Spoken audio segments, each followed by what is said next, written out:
to open up communication with someone, if you know your values and you know the values of others, then you're able to communicate and open up channels of opportunities that weren't existing before. For instance, like I said earlier about my kids, my daughter, for instance, is a great example.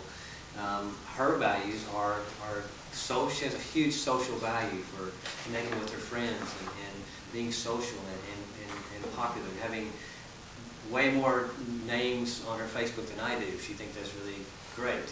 She has twice as many friends that I do on my Facebook. And so her values are social. So if I'm going to interact with her and engage her and get her attention and connect with her, then I know that what is something I can talk to her about. Well, hey, how's it going with your friends? Or if I want to get her to do something for me, like, hey, why don't you clean your room? Hey, and it's not like clean your room. Or you'll build out with friends. Exactly, stuff like that, because that's a value for her. And so she will listen to me when it comes to those kind of things. You know what I'm saying? And so if you know the values of others, you can actually create a win-win situation with them, to where you can get what you want, they get what they want, and now it's a win-win. And because people can, there's three different ways of communicating with people. You can be very careful around people, which means that you ever tiptoed around people before? Oh, yeah. To where you maybe have your values, and and they have their values, but you put yourself below theirs in order to carefully make sure everybody's okay. You know what that means, Julie, to do that? Because we just talked about that. Yeah. Okay? I do that. So we do that. So we put ourselves down and our values down in order to please everyone else. And we're full of the values. Right, so you're very careful. Careless would be the other end, which means that you know your values, you don't care about the other's values, and you just kind of go in there and you start projecting your values on others and saying, you should be doing this, you should be doing that, you should be doing this. So you hear all those shit. I don't project, but I'm very argumentative. So, and how many have had that done, where people have projected on you? We've all done it, okay? And so either Especially those... if you have kids, you do it. Especially you have kids, right. So either both those are two extremes.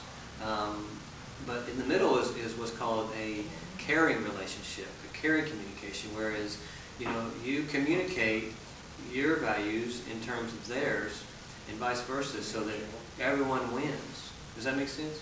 Is that the same aspect of respecting other people's values, even though you don't mind, I agree with them, so it's a happy medium? Is that right? But it's also about the negotiation of getting your values met. So if you can imagine, wanting something to happen, but you know that it's not in the other person's value system, but you use what you know of them to get what you want. For example, I also have a daughter, and I wanted her to clean the car, and so my thought was she would like some money for it, so I was going to give her £5, which is about $8, to clean the car.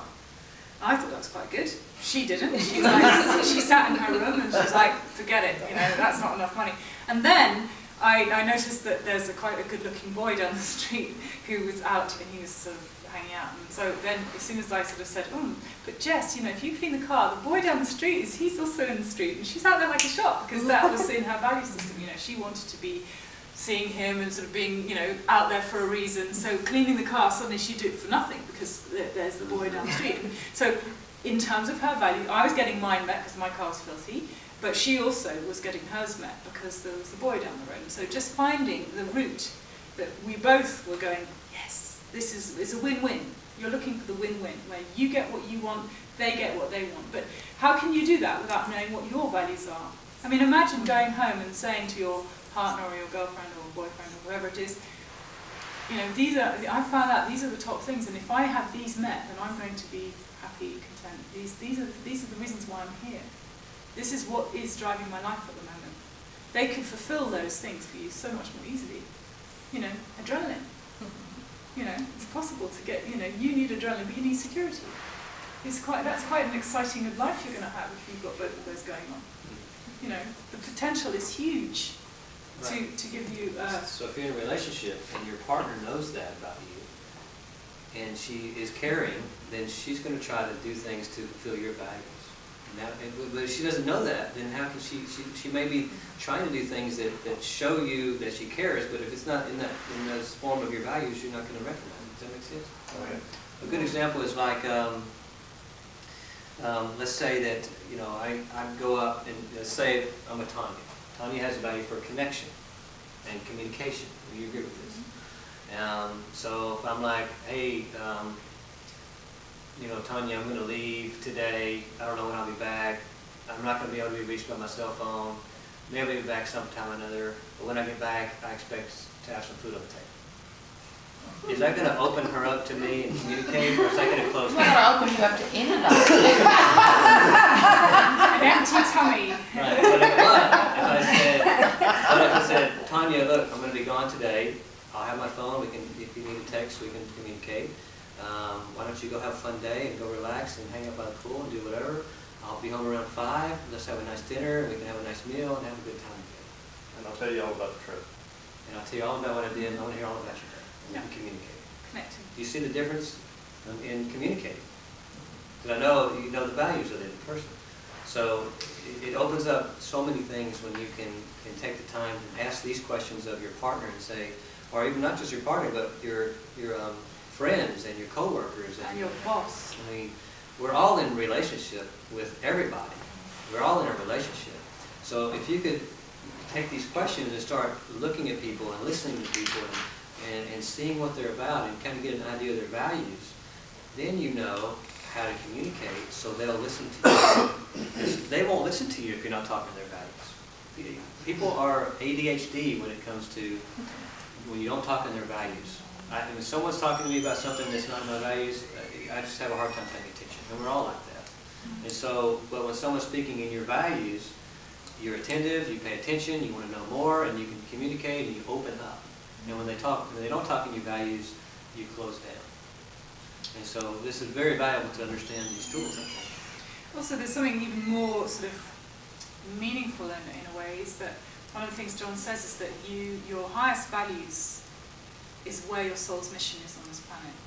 So the reasons why you've maybe had these difficult times that have given you these voids, whether it's been tricky parenting or had trouble, actually those have driven you towards being the person that you are. So these values, if you can actually align what you want to do in your life, you're at a point of change or you want to have something different, you look at you and see what your values are and you make sure that whatever you do meets those values, then you're going to be feeling more successful, doing something that you love, and you will continue to do it because you will be wanting to get out of bed because it's meeting those high values. And you will have that sense of success and accomplishment and achievement and all of those things. I can say that I've actually, I learned my values with my daughter, and she's kind of a wild thing. And she has, high on her value is social, risky social situations, I guess is probably the best way to put it from a parent's perspective. And I always butted heads with her on that because I just couldn't understand that. And now seeing my top value is accomplishment. And accomplishment to me in regards to my children is seeing them as independent makes me feel as an accomplished parent. And her risk-taking that she does, I have now learned to recognize that because now she's not living in my house and she comes back every once in a while, but most of the time she's on her own and she's extremely very independent. Now I have learned to recognize that in her, that she's actually, I can see my value being fulfilled even though it's not necessarily the way I would have originally wanted it, but because I recognize it now, we have a better relationship. Because I respect her and she respects me. We're not butting heads so much anymore. But you could also see that your value on independence and her, that there could be a conflict, and that's why you're having your values being challenged by her behaviour. Oh yeah. And vice versa. She wants the risk taking, the adventure, whatever. And so the values explain the challenge. And once you understand the other person's values as well, and you can communicate in theirs, if she could just somehow show you what you needed so you felt comfortable, she could continue to risk take. Yeah. Oh, she still continues to risk take, but she also shows me her independence, which makes me feel comfortable. Yeah. She's feeding into my value, so now we can Perfect. we have that happy medium. So there will be something in your life, whether it's you're at a point of change or you've got an issue with a boss,